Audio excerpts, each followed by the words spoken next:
હિંમતનગર તાલુકાના રૂપાલા ગામના જૈન મંદિરમાં થયેલી લાખોની ચોરીનો ગુનો હજુ પોલીસ ઉકેલી શકી નથી। ત્યાં ફરી રૂપાલાની બાજુમાં જ આવેલ આડપોદરા ગામમાં તસ્કરોએ જૈન મંદિરને નિશાન બનાવ્યું હતું। હિંમતનગર તાલુકાની ગાભોઈ પોલીસને વધુ એકવાર લપડાક મારી તસ્કરો જૈન શ્વેતાંબર મંદિરને નિશાન બનાવ્યું છે। 6 મહિના પહેલા અગાઉ રૂપાલ ગામના જૈન મંદિરમાં થયેલી લાખો રકમના સોના ચાંદીના દાગીનાની ચોરીને અંજામ આપનાર તસ્કરો સીસીટીવી કેમેરામાં કેદ થયા હોવા છતાં આ દિન સુધી પોલીસ અંધારામાં તીર મારી રહી છે। ત્યારે ગઈકાલ રાત્રે તસ્કરોએ ફરીવાર રૂપાલાથી માત્ર 2 કિલોમીટરના અંતરે આવેલ અડપોદરા ગામના જીના લઈને નિશાન બનાવ્યું હતું અને મંદિરના દરવાજા તોડી 1,44,000ની ચોરી કરી હતી। અમને સમજો 11:30 ખબર પડી કે જ્યાં સમય ચોરી થઈ છે એટલે મને પેલા પંકજભાઈએ બૂમ મારી કે કાકા જલ્દી ઉઠો નીચે આવો। હું પછી તરત જ નીચે આવ્યો જ્યાં 11:30 જોયું તો બધું તાળા તૂટેલા હતા। ચાંદીના 5 મુગટ, પછી ગળાપટ્ટી, કપારી, રટીકા આ બધું ગયેલું છે। પોલીસને જાણ કરી રાત્રે પોલીસ 1 વાગે આવી હતી, 12:30-1ની વચ્ચે।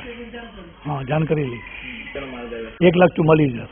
નોંધનીય છે કે રૂપાલાના જૈન મંદિરમાં જેમ કે તસ્કરોએ અડપોદરા મંદિરના દરવાજાના 4 નકોજા તોડીને આ ચોરીને અંજામ આપ્યો છે, જેમાં 5 મુગટ, 1 સિદ્ધ ચક્રનો પાટલો, ભગવાનને શણગારેલા ચાંદીના 59 ટીકા સહિતના દાગીના તફડાવી રહ્યા છે।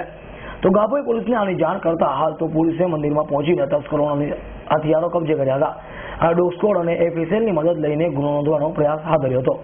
હિંમતનગર તાલુકાના અડપોદરા ગામે ગઈ રાત્રિએ એક સિલ્વર કલરની ગાડીમાં ચોરી સમૂહ આવી અને જૈન મંદિર જે જિનાલય આવેલ છે એમાંથી ભગવાનના આભૂષણોના દાગીના પૈકી સોના ચાંદીના દાગીનાના મુગટ ને એ બધું થઈ અને ₹1,44,500ની મતાની ચોરી કરીને જતા રહે છે। આ ગુનાની તપાસ બીજી સિસોદિયા સાહેબ પીએસઆઈ ગોભાઈ પોલીસ સ્ટેશનના ચલાવી રહેલ છે। રૂપાલાના જૈન મંદિરને છેલ્લા 5 વર્ષમાં 6 વાર તસ્કરોએ નિશાન બનાવ્યું છે। જિલ્લામાં અનેક જગ્યાઓએ વારંવાર મંદિરો પર હુમલા અને ચોરીની ઘટનાઓ બનતી જઈ રહી છે। આમ છતાં પોલીસ આ મુદ્દે કશું જ ઉકાળી શકે નથી। ત્યારે હવે ફરીવાર અડપોદરાના જૈન મંદિરને નિશાન બનાવ્યું છે। ત્યારે પોલીસ પોતાનું નાક બચાવવા કેવું કામ કરે છે તેવું જોઈ રહ્યું। દીપક સિંહ રાઠોડ, S9 ન્યૂઝ, હિંમતનગર।